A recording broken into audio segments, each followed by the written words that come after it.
ഇന്ന് നമ്മൾ നല്ല ടേസ്റ്റി ആയിട്ടുള്ള ഒരു നാടൻ തേങ്ങ വറുത്തരച്ച ചിക്കൻ കറിയാണ് ഉണ്ടാക്കാൻ പോകുന്നത്. അതിന് നമുക്ക് ആവശ്യം ഒരു മുഴുവനും ചിക്കനാണ്. അത് ക്ലീൻ ചെയ്ത് തൊലിയൊക്കെ കളഞ്ഞ് എടുത്തിട്ടുണ്ട്. പിന്നെ നമുക്ക് ആവശ്യം ഒരു 2 വലിയ സവാള നീളത്തിലരിഞ്ഞതാണ്, പിന്നെ ഒരു തുടം വെളുത്തുള്ളി, പിന്നെ ഒരു കഷ്ണം ഇഞ്ചി നീളത്തിലരിഞ്ഞത്, പിന്നെ ഒരു 3/4 കപ്പ് തേങ്ങ. അത് നമുക്കൊരു പാനിൽ നല്ലപോലെ ഒന്ന് വറുത്തെടുക്കാം. ഏകദേശം ഒന്ന് വറന്ന് വരുമ്പോൾ നമുക്ക് അതിനകത്തേക്ക് കുറച്ച് മസാലകളും കൂടി ചേർത്ത് കൊടുക്കാം. ഞാൻ ആദ്യം ചേർക്കുന്നത് ഒരു 4 കഷ്ണം കാശ്മീരി ചില്ലിയാണ്. അത് നമ്മുടെ കയ്യിൽ ഉണ്ടെങ്കിൽ മാത്രം ചേർത്താൽ മതി. ഞാനൊരു കളറിന് വേണ്ടി ചേർത്തതേ ഉള്ളൂ. ആ മുളകൊന്ന് നന്നായിട്ട് വറന്ന് വരുമ്പോൾ നമുക്ക് ഒരു 1/2 സ്പൂൺ മഞ്ഞൾപ്പൊടി ചേർത്ത് കൊടുക്കാം. 1 സ്പൂൺ മല്ലിപ്പൊടിയും കൂടി ചേർത്ത് കൊടുക്കാം. പിന്നെ ഒരു 1/2 സ്പൂൺ ഗരം മസാലയും കൂടി ചേർത്ത് നല്ലപോലെ ഒന്ന് ഇളക്കി പൊടിയുടെ പച്ചമണമൊക്കെ മാറി തേങ്ങനെയൊക്കെ നല്ലപോലെ ഒന്ന് വറുത്തെടുക്കാം. ആ വറന്ന് കഴിയുമ്പോൾ നമുക്കൊരു മിക്സിയുടെ ജാറിലേക്ക് അതിനെ മാറ്റി ആവശ്യത്തിന് വെള്ളം ഒഴിച്ച് നല്ലപോലെ ഒന്ന് അരച്ചെടുക്കണം. പിന്നെ നമുക്കൊരു പാൻ വെച്ച് അതിനകത്ത് എണ്ണ ചൂടായി വരുമ്പോൾ നമ്മൾ അരിഞ്ഞു വെച്ചിരിക്കുന്ന വെളുത്തുള്ളിയും ഇഞ്ചിയിട്ട് നല്ലപോലെ ഒന്ന് വാട്ടിയെടുക്കാം. നമ്മുടെ മസാലപ്പൊടികളൊക്കെ ഇതിനകത്ത് ഇട്ടിട്ടാണ് മൂപ്പിച്ചെടുക്കാൻ പോകുന്നത്. കാരണം സവാള ഇട്ടിട്ട് അതിനകത്ത് ഇടുന്നതിനേക്കാളും നല്ലത് ഇങ്ങനെ വാട്ടിയെടുക്കുമ്പോൾ ഒരു പ്രത്യേക ടേസ്റ്റാണ്. നമുക്കൊരു 5 സ്പൂൺ മല്ലിപ്പൊടി ഇടാം, ഒരു 1/2 സ്പൂൺ മഞ്ഞൾപ്പൊടി. എന്നിട്ട് നന്നായിട്ട് ഇളക്കി അതിനെ ഒന്ന് നല്ലപോലെ മൂപ്പിച്ചെടുക്കാം.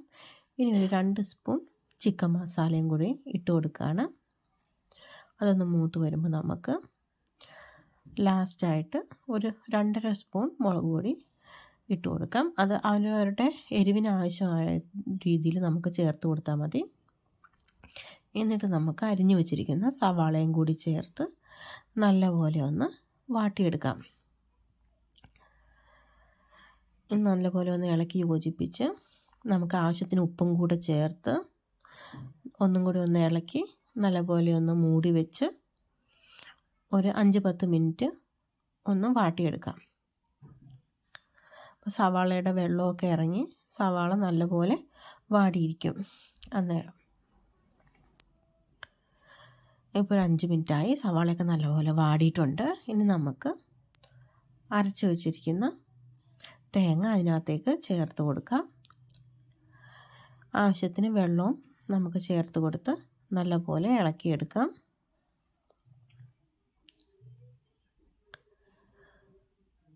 എല്ലാവർക്കും കറിക്ക് എന്തോരമാണ് വെള്ളം ആവശ്യം അതനുസരിച്ചിട്ട്, എന്തോരം ചാറ് വേണോ അതനുസരിച്ചിട്ടുള്ള വെള്ളം നമുക്കിപ്പോൾ ചേർത്ത് കൊടുക്കാം. നല്ലപോലെ ഒന്ന് മിക്സ് ചെയ്ത് അതൊന്ന് തിളച്ച് വരുമ്പോഴത്തേക്കും നമ്മൾ എടുത്തു വച്ചിരിക്കുന്ന ചിക്കൻ കഷ്ണങ്ങളൊക്കെ ചേർത്ത് കൊടുക്കാം. ഇപ്പോൾ നമ്മുടെ ഗ്രേവി നല്ലപോലെ തിളച്ച് വന്നിട്ടുണ്ട്. ഇനി നമ്മൾ കഴുകി വെച്ചിരിക്കുന്ന ചിക്കൻ പീസസ് ഓരോന്നായി നമുക്ക് ചേർത്ത് കൊടുക്കാം. എന്നിട്ട് നന്നായിട്ടൊന്ന് ഇളക്കി യോജിപ്പിക്കാം. എന്നിട്ടൊരു 10 മിനിറ്റ് അടച്ച് വെച്ചതിന് ശേഷം ഞാനൊരു 3 ഉരുളക്കിഴങ്ങ് ചെറുതായി അരിഞ്ഞ് ഇതും കൂടെ ചേർക്കുന്നുണ്ട്. അത് ആവശ്യമുള്ളവർക്ക് മാത്രം ചേർത്താൽ മതി. ചിലവർക്ക് ചിക്കൻ്റെ കൂടെ ഉരുളക്കിഴങ്ങ് ഇട്ട് കഴിക്കുന്നത് ഇഷ്ടമായിരിക്കും. അങ്ങനെയുള്ളവർ മാത്രം ചേർത്താൽ മതി. ഒന്നും ഇട്ടില്ലെങ്കിലും കുഴപ്പമില്ല, നല്ല ടേസ്റ്റ് ആയിരിക്കും.